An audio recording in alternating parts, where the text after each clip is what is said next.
All right, so this is how I make a sourdough starter. And the sourdough starter starts with, of all things, starter. So we're basically just allowing these guys to grow in a new place. We're giving them new food. So the first thing that we're gonna do is add 150 grams. So if you look here, we're in grams on the scale. You can do it in pounds and ounces, but I prefer grams. So here we go. Add 150.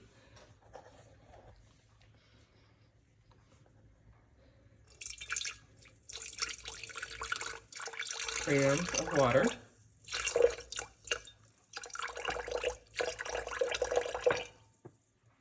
It's 104. Wait, it says kilograms. Oops, you bumped out. That's okay. So we can change the unit by, uh-oh, we teared it.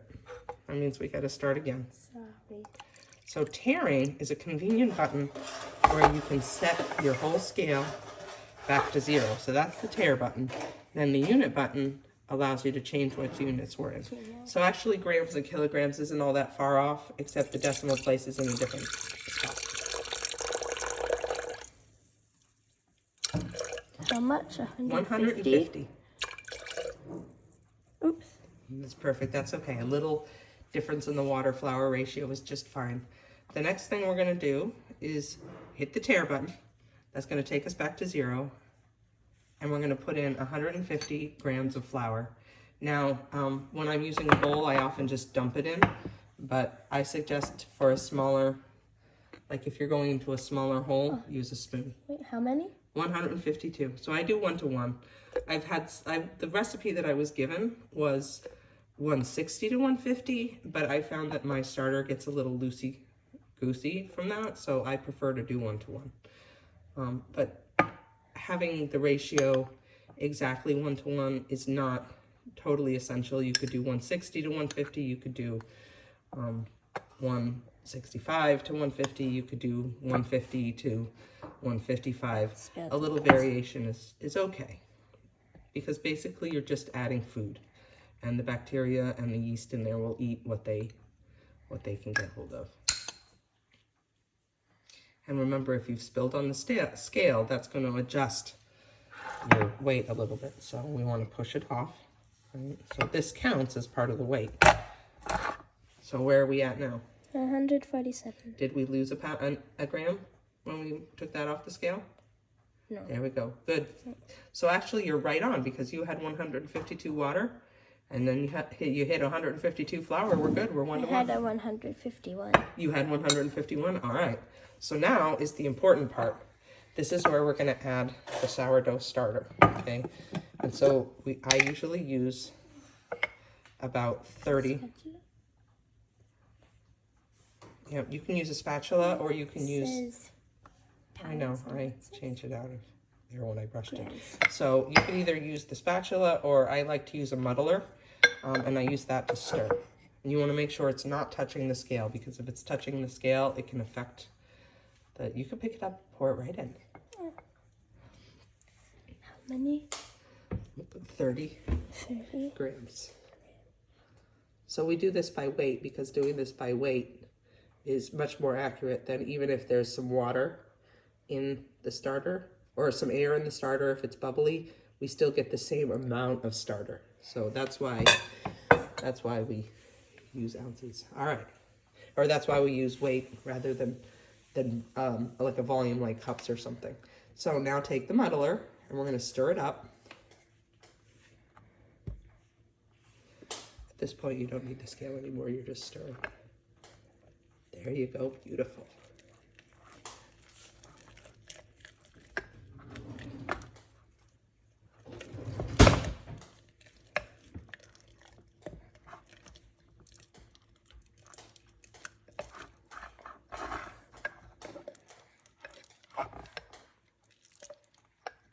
Nice. Make sure it's all smooth. Now, some people do this in a different order. Some people add flour first. I add the water first, because I find if I add the water first, I don't get big chunky flour bits on the edge of the container. And so that's really the only reason I do that, but it makes it easier to stir everything in, because you're sort of pre-wetting the flour. And you want to go until it's nice and smooth and there's no big flour chunks in there. Good job. You think, does it look smooth? All right, so the next step is you're gonna grab grab the scraper, grab the spatula, make sure there's not too much stuff on it, because you already measured out. A little bit's fine. Okay, and what we're gonna do is scrape everything off that, set it aside, but we want to get that back in. We want to keep that in the jar.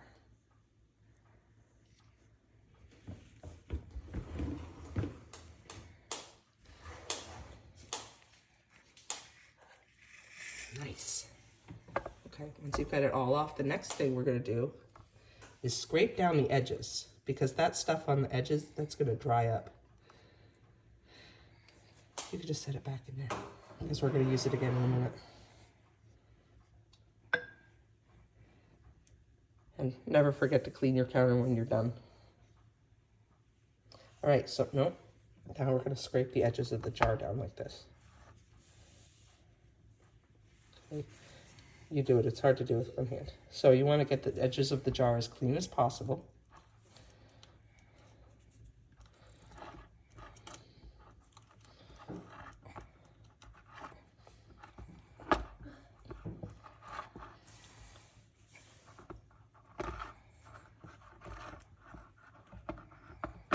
Okay. And if you want, you could scrape it along the top, like this. And then you can use the scraper to drop that down. Okay, just like that, straight down. So now the majority of what was on the scraper goes down into the bottom of the jar. Perfect. Now, the most important thing is an elastic band. And I'm going to show you why. No, not yet. The elastic band goes at this level, right? So we want to have our starter pretty flat, okay? And the elastic band goes on here, right at this line. Because what you're watching for is it to roughly double. Because when it's roughly doubled, you know that the bacteria and the yeast are active. And you know they're making carbon dioxide. And you know that when they've roughly doubled, they've pretty much done their thing, right? That's kind of the end mark. And so if you put this here, you can judge very easily whether it's doubled or not. And so it's a very clear mark. Now put that on the top, because the whole thing, so I'm a scientist. I did my whole PhD with bacteria, and the growth curve is this very repeatable thing. Don't screw, just for now, just set it on. Just set it on so they can breathe. They need air. Okay, so we're just gonna set it loosely. There we go. So they need oxygen in order to do their thing. And so we want to leave it open, and we want to watch for them to grow, because knowing how much they've grown is going to tell us whether or not they've made it to the right place in the growth curve. And once they made it to the right place in the growth curve, then they're ready to go and you can use them to bake. Phenomenal.